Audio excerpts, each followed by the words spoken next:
Hey everyone, this is Michael again, and welcome to my review of WWE Super Show-Down. And of course, this show was from Melbourne, Australia, at the Melbourne Cricket Ground.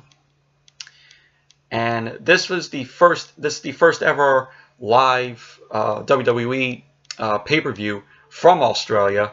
This is the first time that WWE has done a show in Australia in 16 years, they mentioned. Michael Cole mentioned. And I gotta say, this show, I thought it was a decent show. I liked it.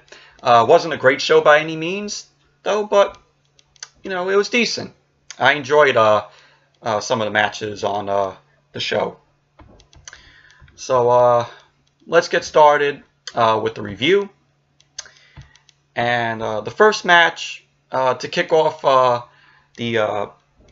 show, and the show, of course, when the show started, they were shooting, you know, fireworks and everything, like made it feel like have like a WrestleMania feel. And I liked how the stage looked. So it was pretty cool. And the first match that kicked off the show was The New Day versus The Bar, Cesaro and Sheamus, for the SmackDown Tag Team Championships. And before I talk about the match, I was not one of the fans who got up and watched the show as it was, you know, airing live, because it went on here in the U.S. at 5 o'clock in Eastern Standard Time. It started at 5 o'clock live, so I got up early because they were showing the replay at 10 o'clock on the live stream for the WWE Network. And so that's how I watched it from there. I avoided the spoilers. So that's pretty much how I watched it. So, but New Day versus Cesaro and Sheamus for the SmackDown Tag Team Championships. This was a decent match. This was a very enjoyable match. It was back and forth between them. Cesaro and Sheamus were pretty enjoyable in the match. But in the end, the New Day ended up getting the win. They ended up hitting, it was Kofi Kingston. He ended up hitting a double stomp to Cesaro. And that led to the New Day win the match to retain the SmackDown Tag Team Championships. So, but all in all, it was a decent match. It was an enjoyable match. Then the next match, it was Charlotte versus Becky Lynch for the SmackDown Women's Championship. This was another match, another decent match that I liked. Becky Lynch, she ended up getting a pops from the crowd. Got a good crowd ovation, and it was back and forth between them. Charlotte ended up getting the win by disqualification because Becky didn't want to compete anymore in the match and finish the match, so she ended up taking the women's championship, trying to walk to the back, and Charlotte wasn't having that, so Charlotte ended up tossing Becky Lynch in there. Charlotte ended up locking in the figure four to Becky, and it led to Charlotte getting the figure eight, locking in the figure eight, and then Becky then took the championship, the women's championship, and just hit Charlotte with it, and that's what caused the match to be a DQ. Then after the match, Charlotte ends up throwing Becky back into the ring.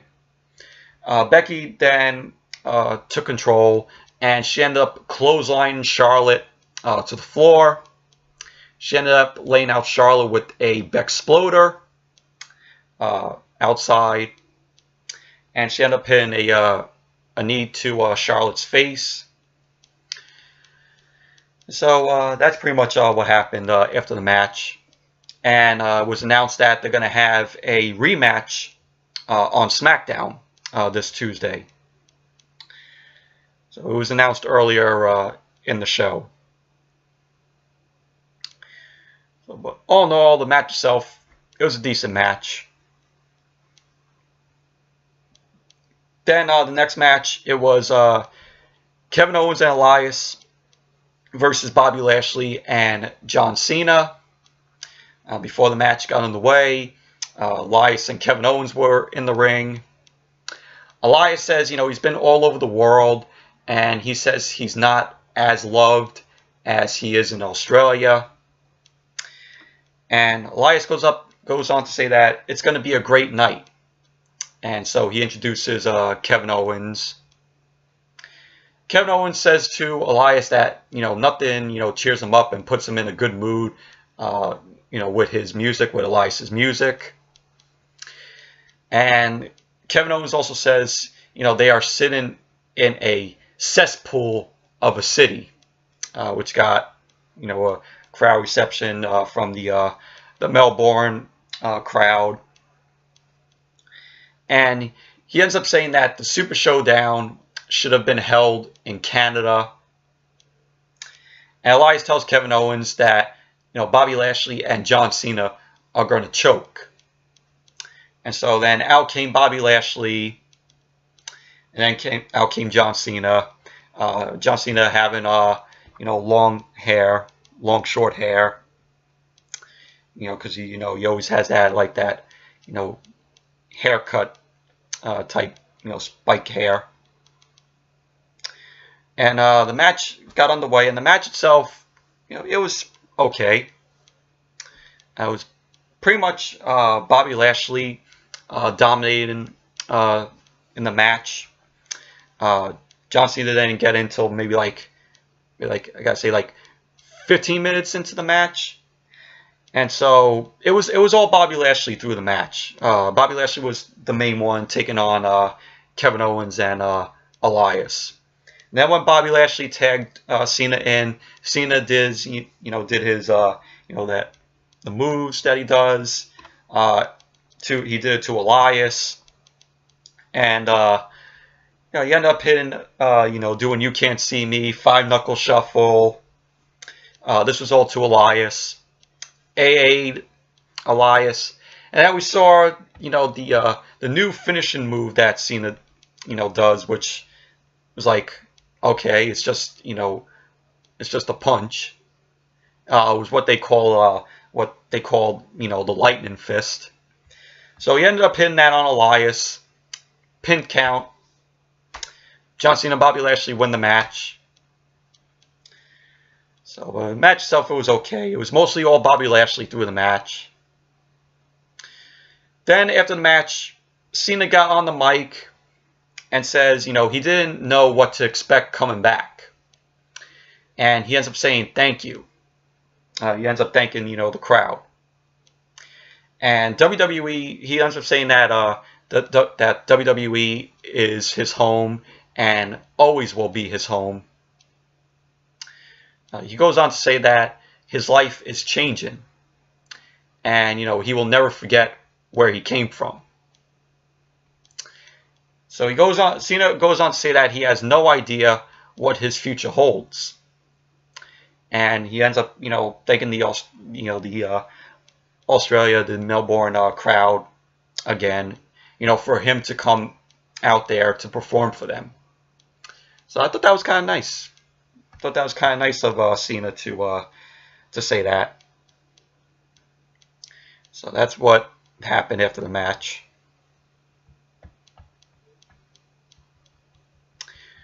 Then we had Peyton Royce and Billie Kay versus Asuka and Naomi.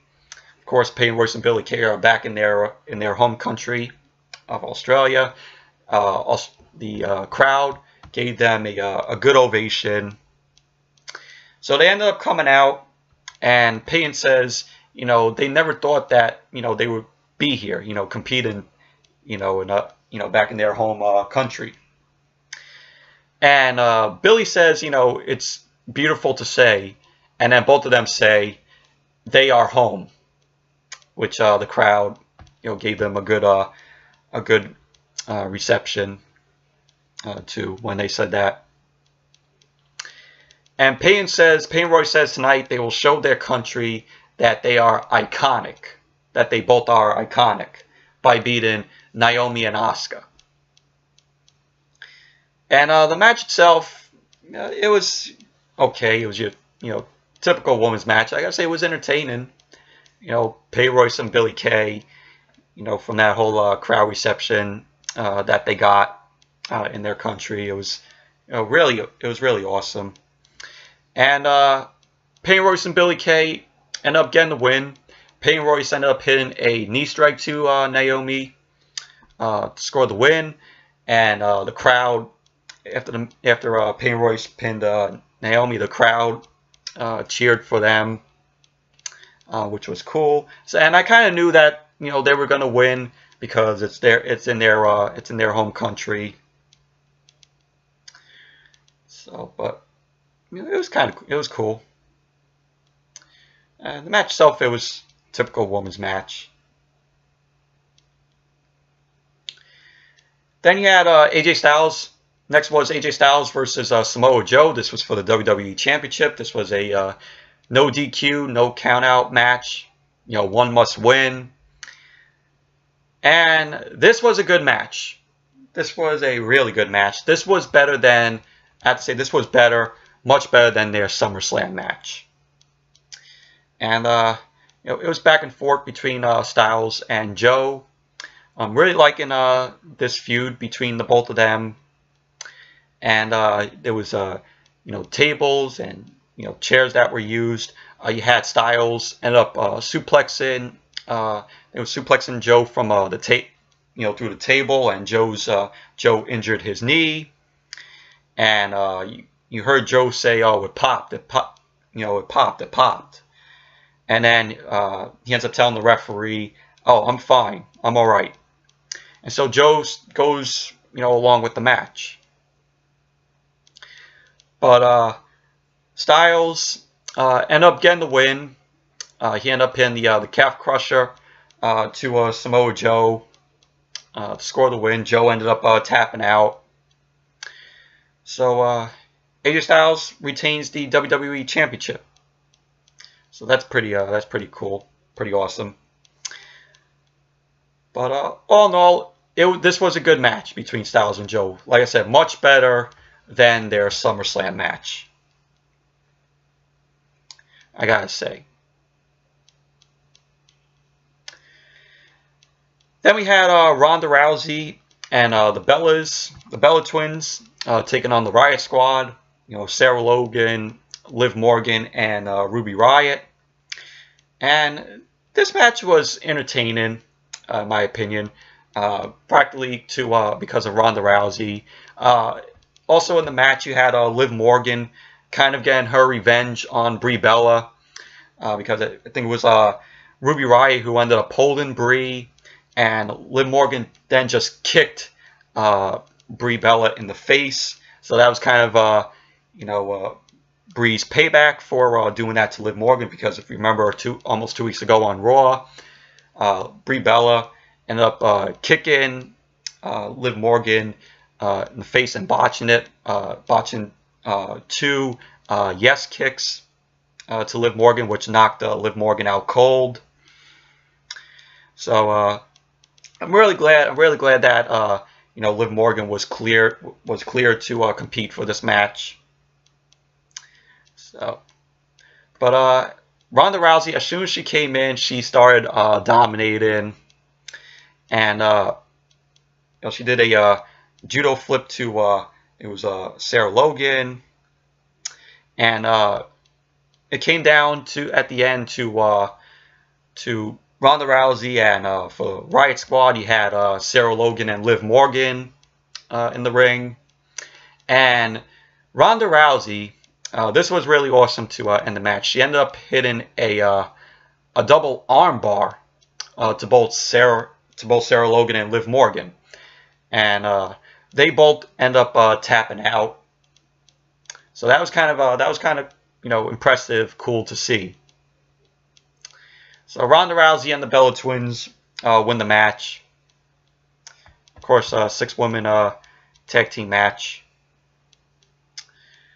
So, all in all, it was an entertaining match.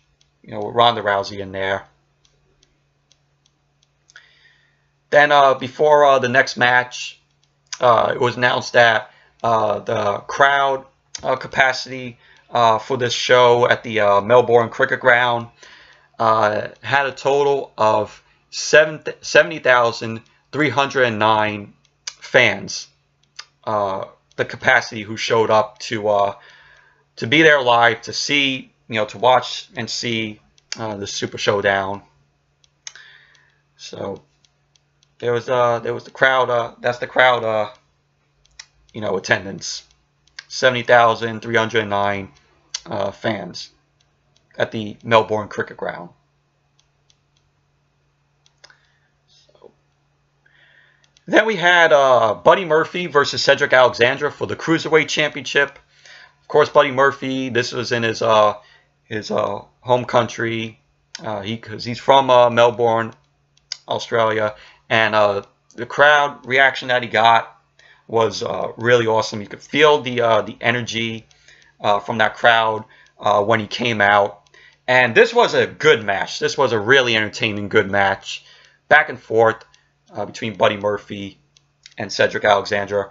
I like both of these guys. Cedric Alexander has been a good Cruiserweight champion, in my opinion. He's one of my favorites on the Cruiserweight division on 205 Live.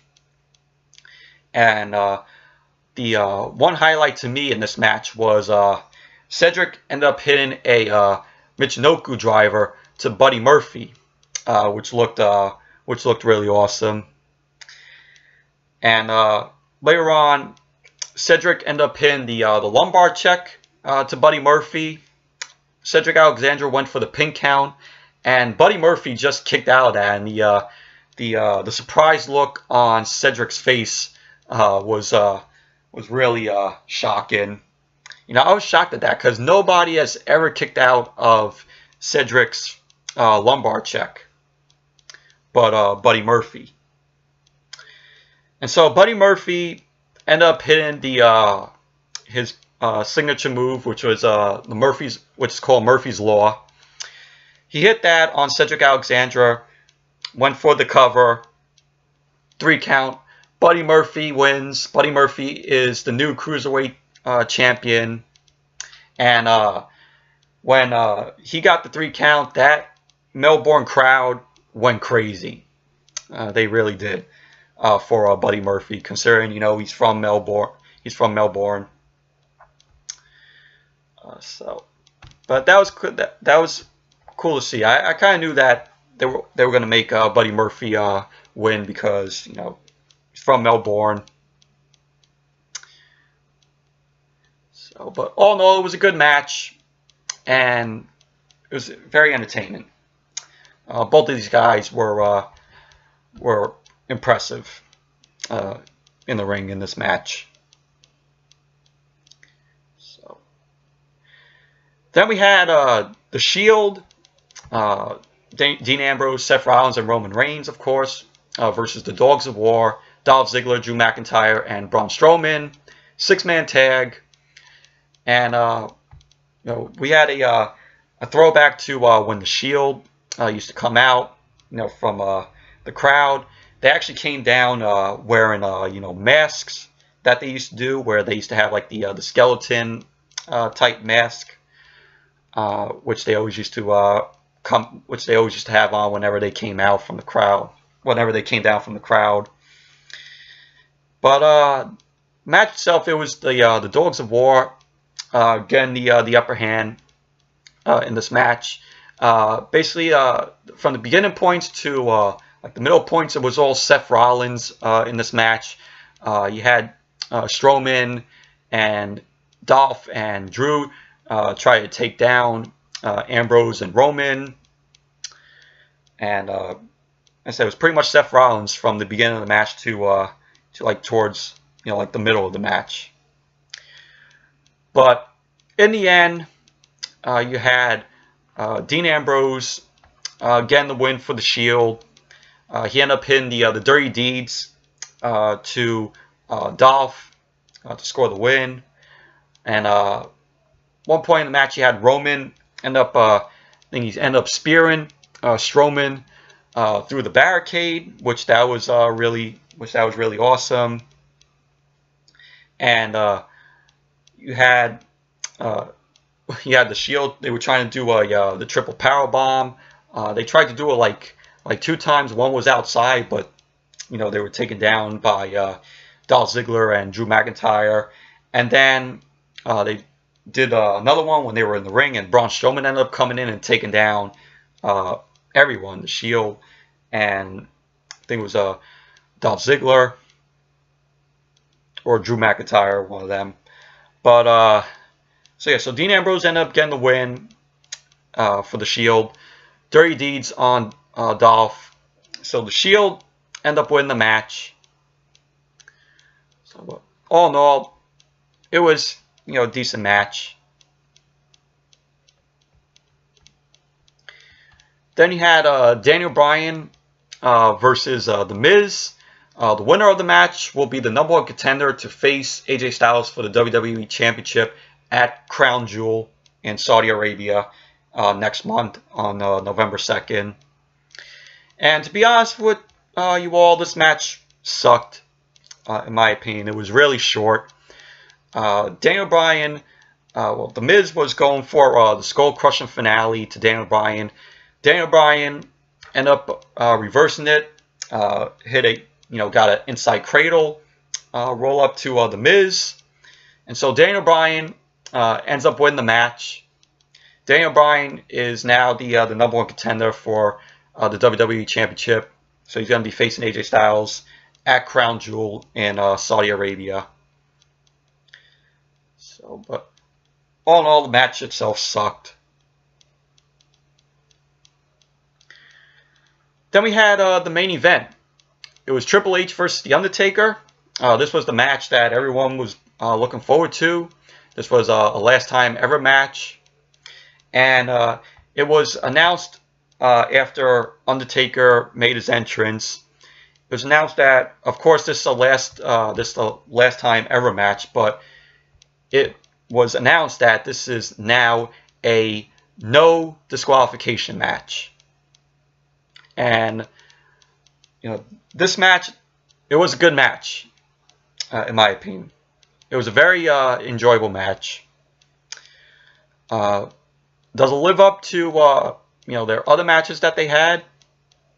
To me, this didn't top WrestleMania 28, the Hell in a Cell match, the end of an era Hell in a Cell match. This did not top that. That will always be one of my favorite matches that they ever had, both Triple H and Undertaker. And of course, you had Shawn Michaels in Triple H's corner. Kane was in Undertaker's corner. And since it was announced that it was no disqualification at that moment, you had Shawn Michaels and Kane try to do some stuff in the match.